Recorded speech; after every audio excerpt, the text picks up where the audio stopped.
নমস্কাৰ,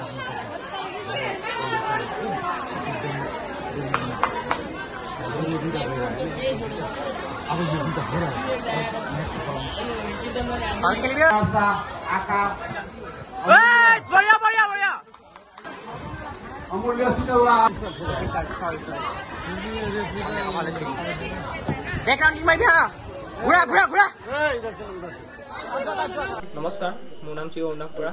মই second position পাইছোঁ। ভালেই লাগিলে তাত, বহুতো ছাত্ৰ ছাত্ৰী হৈছিলে তাত।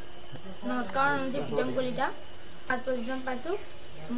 তালৈ গৈ মোৰ বহুত ভাল লাগিলে। সঞ্জীৱ ছাৰ নহ'লহেঁতেন মই এই স্থানত পাবলৈ বহুত কষ্ট হ'লহেঁতেন। সঞ্জীৱ ছাৰৰ কাৰণে মই এই স্থানত পাবলৈ আজি সক্ষম হৈছোঁ। ধন্যবাদ জ্ঞাপন কৰিছোঁ আৰু কৃতজ্ঞতা জ্ঞাপন কৰিছোঁ।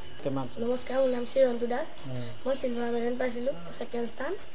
নমস্কাৰ, মোৰ নাম শ্ৰীমতী চাদিয়া বৰুৱা। মই থাৰ্ড স্থান লাভ কৰিছোঁ। ভালেই লাগিছে, যিহেতু যাত্ৰা দীঘলীয়া কৰি আহিলোঁ, মানে কোনো অসুবিধা নহ'লে আৰু চবৰে সুবিধা মতে আমি পালোহি আৰু ছাৰৰ যিখিনি আগ্ৰহ সেইখিনি মতে আমাৰ বহুত অভিভাৱক হিচাপে গৌৰৱিত হৈছোঁ। পুনৰ মই ধন্যবাদ জনাইছোঁ মোৰ ছাত্ৰ ছাত্ৰীসকললৈ, কাৰণ কাকডঙা অলষ্টাৰ মাৰ্চেল একাডেমীৰ 4জন ছাত্ৰ ইয়াৰ পৰা গৈছিলে। জুনিয়ৰ শাখাত ৰিচাৰ্ড দিয়া বৰুৱা, তেওঁ ব্ৰঞ্জ মেডেল পাইছে। ৰন্তু দাস, তেওঁ আমাৰ চিলভাৰ মেডেল পাইছে। প্ৰীতম কলিতা, তেওঁ গ'ল্ড মেডেল পাইছে। আৰু অৰুণাভ বৰা, তেওঁ চিলভাৰ মেডেল পাইছে ছিনিয়ৰ শাখাত।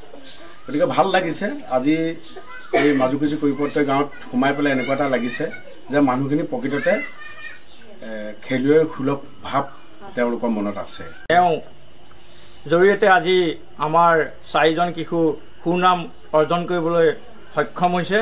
আমাৰ কাকডঙা মৌজাৰ মাজুকুচি কৈপত্ৰ গাঁৱৰ ৰন্তু দাসেও সুনাম অৰ্জন কৰিছে। তেওঁ বিভিন্ন অনুষ্ঠানৰ লগত জড়িত আছে আৰু তেওঁ সৃষ্টিশীল প্ৰতিযোগিতাও প্ৰথম পুৰস্কাৰ পাইছে। অভিনয় ক্ষেত্ৰতো